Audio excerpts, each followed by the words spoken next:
Going back to what we just covered in Ask ST, suspended renovations have put some homeowners who bought homes before the circuit breaker in limbo as they are unsure of when the work can restart and subsequently when they can move in as well.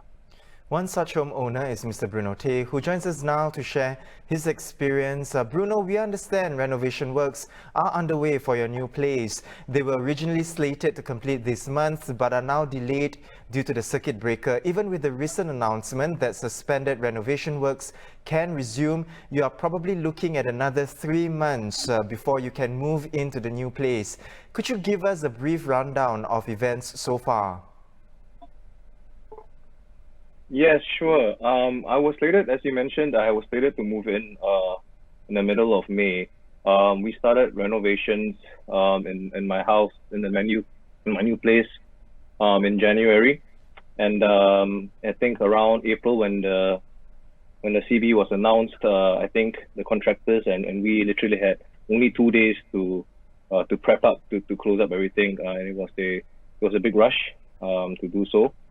We did it in April, and then the first COVID measures, the first CB was announced, and then we thought it was a month, but again, it got extended by another month, so there was a 2-month delay. And I think only the last 48 hours ago, there was a BCA did release some documentation pertaining to when we can reopen and when the contractors could start applying back to begin work on the renovations.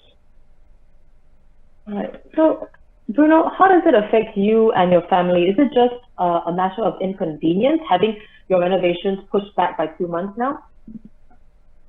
It's not so much a matter of inconvenience. I mean, I guess all of Singapore is doing the same thing, right? Number one is that it's pushed back by 2 months, but the likelihood of it being only 2 months, looking at all the measures to take note of and looking at what BCA requirements are needed, plus the safety measures for workers, etc.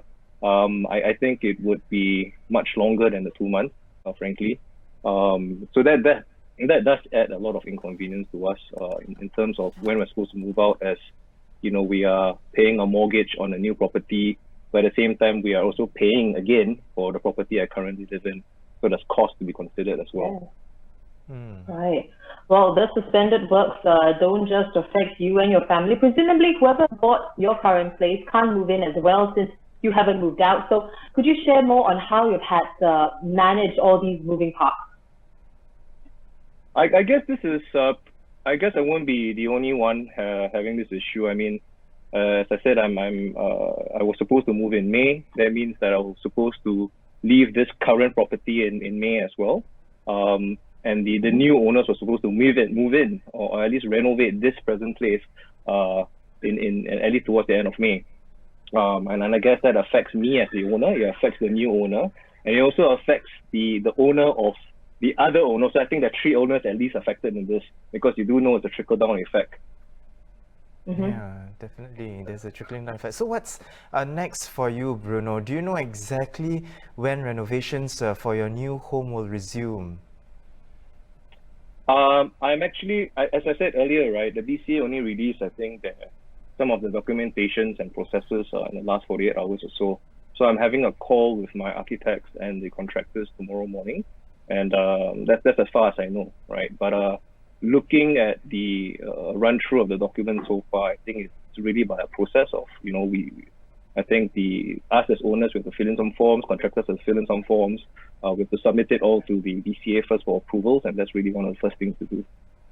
All right. Well, thank you so much, Bruno, for taking time to speak with us, and certainly we wish you all the best. Now, we were speaking to Mr. Bruno Tay, a homeowner affected by the suspended renovation works due to the circuit breaker. Perhaps you're in the same boat. We want to hear from you, so leave your comments below.